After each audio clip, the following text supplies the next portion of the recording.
আসসালামু আলাইকুম ওয়া রাহমাতুল্লাহি ওয়া বারাকাতুহু। আলহামদুলিল্লাহ, আলহামদুলিল্লাহি নাহমাদুহু ওয়া নাস্তাঈনুহু ওয়া নাস্তাগফিরুহু ওয়া নাউযু বিল্লাহি মিন শুরুরি আনফুসিনা ওয়া মিন সাইয়্যাতি আ'মালিনা। মান ইয়াহদিহিল্লাহু ফালা মুদিল্লা লাহু ومن يضلل فلا هادي له واشهد أن لا إله إلا الله واشهد أن محمدا عبده ورسوله الذي أرسله بالحق بشيرا ونذيرا وداعيا إلى الله بإذنه وسراجا وقمرا منيرا. أما بعد فأعوذ بالله من الشيطان الرجيم. بسم الله الرحمن الرحيم. والسماء ذات البروج واليوم الموعود وشاهد ومشهود. قتل أصحاب الأخدود النار ذات الوقود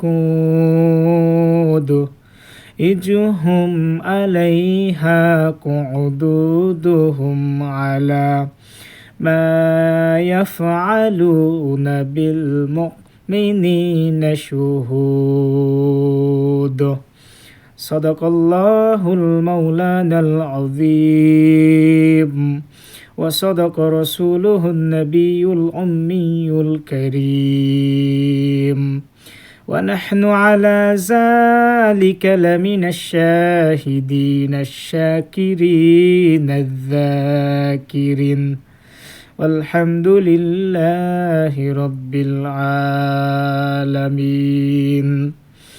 والصلاة والسلام عليك يا رسول الله والصلاة والسلام عليك يا حبيب الله والصلاة والسلام عليك يا رحمة للعالمين. আলহামদুলিল্লাহ, আলহামদুলিল্লাহ। সমস্ত প্রশংসা সে আল্লাহ সুবহানাহু ওয়া তাআলার, যে আল্লাহ তাআলা একদিনই অনুষ্ঠানে আমাকে কিছু কথা বলার সুযোগ করে দিয়েছেন। এই জন্য সেই রব্বি কারীমের উপরে শুকরিয়া আদায় করতেছি আলহামদুলিল্লাহ। যে আল্লাহ তাআলা সুস্থতার নিয়ামত দান করে, আমার ভিতরে কোনো ইলমের কোনো বহর নেই, আমলের কোনো গন্ধ নেই, তারপরেও আপনাদের ভালোবাসায় প্রতিনিয়ত এই ইসলামিক আলোচনায় আমাকে উপস্থিত হতে হয়। এই জন্য আল্লাহ পাকের কাছে আমি আবারও শুকরিয়া আদায় করতেছি আলহামদুলিল্লাহ। আমাদের মিডিয়াতে যারা কাজ করতেছেন তাদের জন্য আমরা খাস করে দোয়া করব, আর আল্লাহ সুবহানাহু ওয়া তাআলা যেন যারা আমাদের কাজে জড়িত আছে, আমাদের সাথে আছে, আল্লাহ তাআলা যেন তাদেরকেও নেক হায়াত দান করে, তাদেরকেও যেন আল্লাহ কোরআনওয়ালা বানায় দেয়, নেক আমল করনেওয়ালা বানায় দেয়। তাহলে আল্লাহ তাআলার শুকরিয়া আদায় আমরা করলাম। এতে আল্লাহ সুবহানাহু ওয়া তাআলার শুকরিয়া যে বান্দা আদায় করলো, আল্লাহ তাআলা তার নিয়ামতকে বাড়িয়ে দিল। সুবহানাল্লাহ। যেমন যে কোনো জিনিস নিয়ে যদি আপনি খুশি হয়ে যান, আপনার হয়তো অভাব ছিল, কোনো না কোনোভাবে আল্লাহ তাআলা আপনাকে অভাবটা পূরণ করেছে, সাথে সাথে যদি আপনি বলতেন আলহামদুলিল্লাহ, আল্লাহ সুবহানাহু ওয়া তাআলা খুশি হয়ে আপনার উপরে কি করত? আরও রহমত বর্ষিত করত।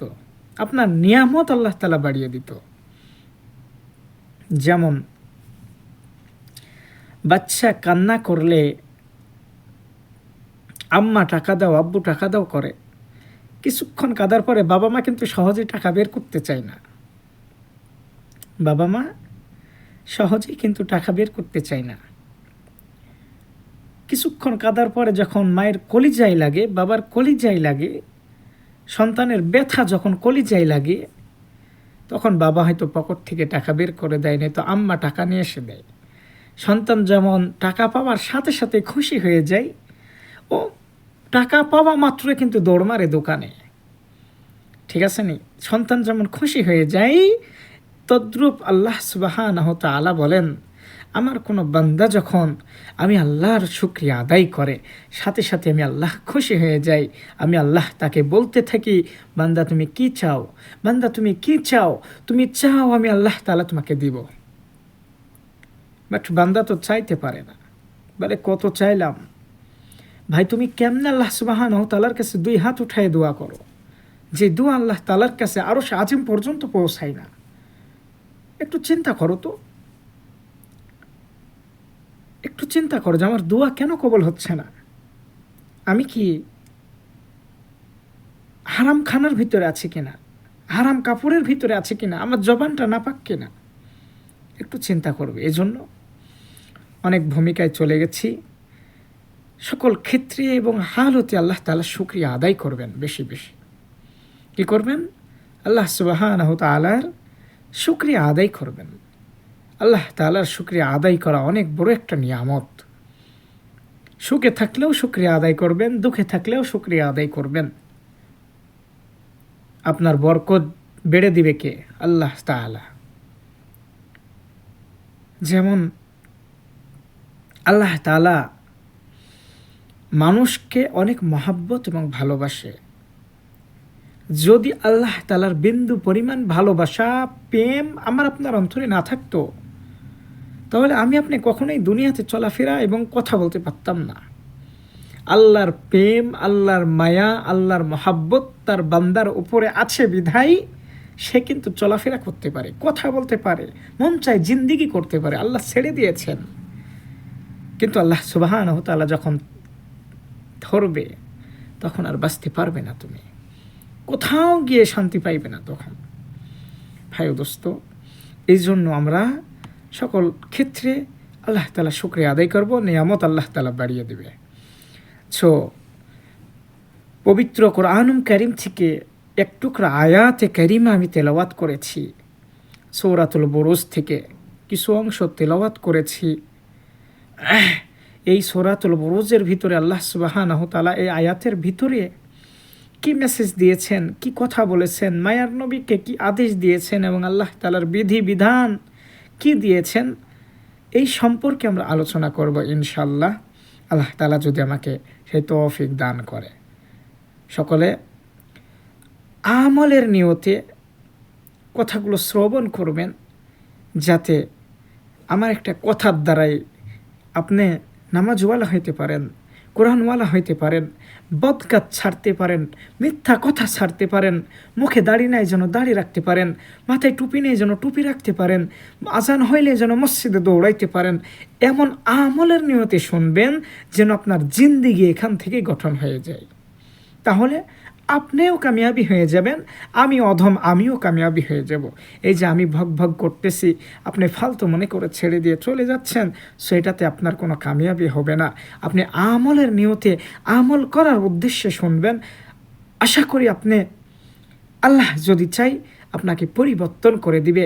আপনি পরিবর্তন হয়ে যাবেন, আপনি আল্লাহওয়ালা হয়ে যাবেন, আপনি নেক আমল করনেওয়ালা হয়ে যাবেন।